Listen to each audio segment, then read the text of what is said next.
Hello guys, कैसे हैं आप लोग। आज हम लोग पढ़ने वाले हैं माइक्रोबायोलॉजी। तो चलिए देखते हैं।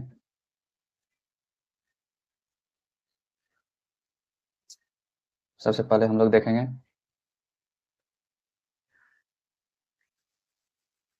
हेलो दोस्तों, कैसे हैं आप लोग।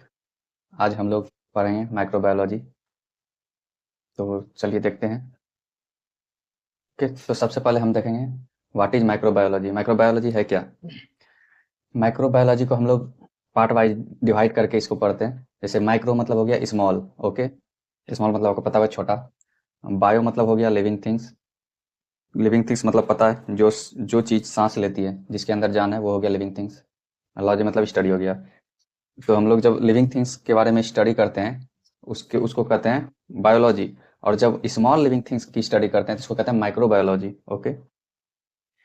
तो इसका ये डिफिनेशन है, the study of small living thing, okay.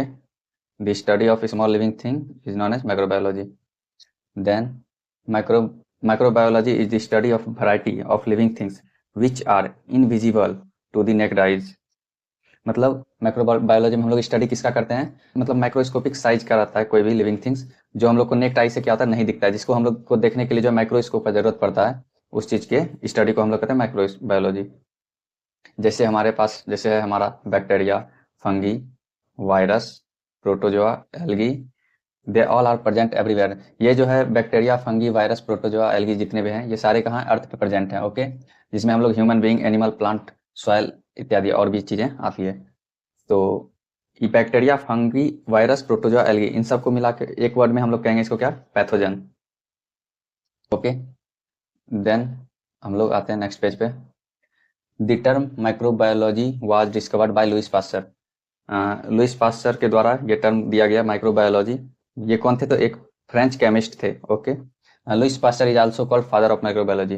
ये बहुत इंपॉर्टेंट क्वेश्चन है। लुइस पास्चर को क्या कहते हैं, फादर ऑफ माइक्रोबायोलॉजी भी कहते हैं हम लोग। देन देखते हैं ब्रांच ऑफ माइक्रोबायोलॉजी। माइक्रोबायोलॉजी का जो है ब्रांच दो पार्ट में डिवाइड किया गया। एक आ गया प्योर साइंस, ओके। एक आ गया प्योर साइंस, एक आ गया अप्लाइड साइंस। देन देखते हैं, यहाँ पे कुछ टर्मिनोलॉजी है जो इस चैप्टर में यूज होगा, तो देख लेते हैं। द स्टडी ऑफ बैक्टीरिया, उसको क्या कहते हैं, bacteriology, okay. Study of fungi, mycology. Study of protozoa, protozoology. Study of virus, virology. Study of algae, algology. Study of parasite, parasitology. और study of heredity and variation, इसको क्या कहते हैं, genetics, okay. तो इसमें से बस एक ये आपको याद रखना पड़ेगा, स्टडी ऑफ फंगी, इसको क्या कहते हैं, माइकोलॉजी। माइको मतलब होता है फंगी, ओके। देन ये हमारा आ गया study of heredity and variation. तो हेरिडिटी मतलब होता है पीढ़ी दर पीढ़ी, ओके। और वेरिएशन का मतलब होता है खानदानी। तो इस जब हम लोग पीढ़ी दर पीढ़ी या खानदान के बारे में जब हम लोग स्टडी करते हैं तो उसको क्या कहते हैं, जेनेटिक्स। तो हम लोग देखते हैं अप्लाइड साइंस। अप्लाइड साइंस में इतने टाइप के होते हैं, जिसमें है मेडिकल माइक्रोबायोलॉजी, फार्माकोलॉजिकल माइक्रोबायोलॉजी। इसमें हम लोग फार्मा से रिलेटेड पढ़ देंगे इसमें मेडिसिन वगैरह के बारे में। ये हो गया इंडस्ट्रियल माइक्रोबायोलॉजी, इसमें हम लोग इस इंडस्ट्रियल माइक्रोब्स के बारे में पढ़ेंगे। Then food microbiology, soil microbiology, agriculture microbiology, aquatic microbiology. इसमें हम लोग वाटर से रिलेटेड पढ़ेंगे, वाटर में कौन सा बैक्टीरिया होता है उनके बारे में। Then air microbiology. Then epidemiology, इसमें हम लोग बेसिकली पढ़ते हैं डिजीज के बारे में, ओके।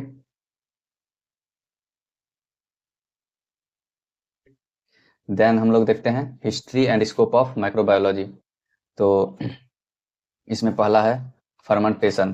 फर्मेंटेशन क्या होता है, a process in which an agent cause and complex organic substance to break into simple substance. मतलब कोई भी कॉम्प्लेक्स ऑर्गेनिक सब्सटेंस है, उसको हम लोग ब्रेक कर देते हैं सिंपल सब्सटेंस में। कंपाउंड मतलब मान लीजिए, कंपाउंड को कैसे समझ सकते हैं, जैसे कोई भी एक ये है, मान लेते हैं बहुत सारा ये उलझा हुआ है, ओके। मान लीजिए ये रस्सी है, बहुत सारा उलझा हुआ है, ये क्या है, कंपाउंड फॉर्म में है। इसको हम लोग सिंपल में, इसको जब हम लोग सिंपल सब्सटेंस में करेंगे तो कैसे हो जाएगा, ये ऐसे हो जाएगा धागा। तो यही हो गया कंपाउंड।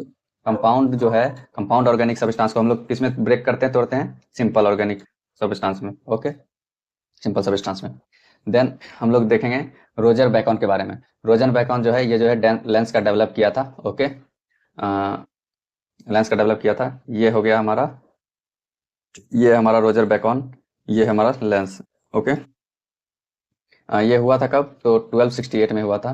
बेसिकली इसका सिर्फ नाम याद रखना है, रोजर बेकन ही डेवलप लेंस। ओके, देन आते हैं हम, इसके बाद हम लोग देखेंगे जानस एंड जैनसन। ये है हैंस जैनसन, ये है जैस्टरियस जैनसन। ये दोनों जो है फादर एंड सन है। ओके, इन दोनों ने मिलके कंपाउंड माइक्रोस्कोप का डेवलप किया। लेकिन इसमें दिक्कत क्या था, इसमें फोकसिंग डिवाइस नहीं था। ओके, तो ये इस तरह का कुछ था। ये है हमारा कंपाउंड माइक्रोस्कोप, इसमें फोकसिंग डिवाइस नहीं था। देन हम लोग का आया गैलीलियो गैलीली। तो इन्होंने जो है उसको डेवलप किया, बट इसमें क्या था ना, ये इसके साथ फोकसिंग लेंथ के साथ इन्होंने डेवलप किया। ओके, तो ये देख सकते हैं, ये माइक्रोस्कोप बनाया है गैलीलियो गैलीली ने, और ये था हमारा जॉनसन ने बनाया था। इसमें लेंस नहीं था। ओके, बट इसमें जो है फोकसिंग लेंस साथ में था। देन ये तो अभी मॉडर्न माइक्रोस्कोप है, देख सकते हैं इसमें यहाँ पे discovery of microbial life.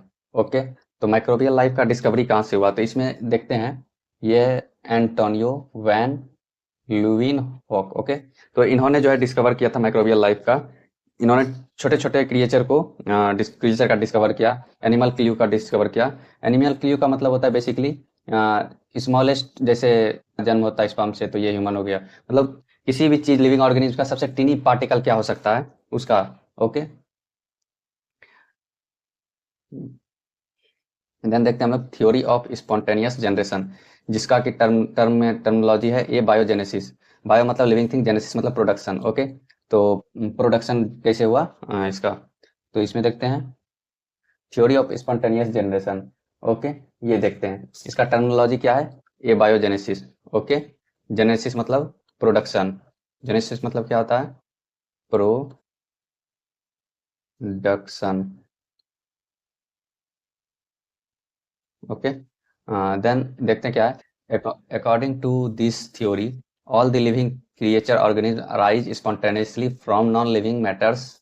Okay, तो इनका मानना था कि जितने भी लिविंग क्रिएचर हैं, लिविंग ऑर्गेनिज्म है, ये सभी जो है नॉन लिविंग थिंग से इनका जन्म हुआ है। जैसे they believe that mice, snake, dog, flies, mosquito etc. could sorry यहाँ पे बॉर्न होगा।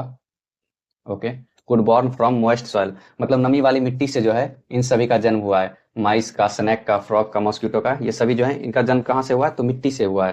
तो आपको पता होगा कि पैथोजन या फिर कोई भी ऑर्गेनिज्म वहीं पे उनका जन्म होता है जहाँ पे नमी होता है।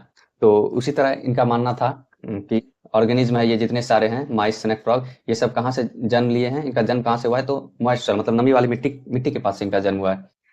ओके, देन नेक्स्ट देखते हैं गोल्डन एज ऑफ माइक्रोबायोलॉजी। ये हम देखेंगे नेक्स्ट पार्ट में। उसमें हम लोग देखेंगे रॉबर्ट कोच और लुइस पास्चर के बारे में, उसमें बताएंगे कि क्या क्या कंट्रीब्यूशन रहा है इनका। ओके, और उसको हम लोग डिटेल में जानेंगे अच्छे से। तब तक के लिए धन्यवाद।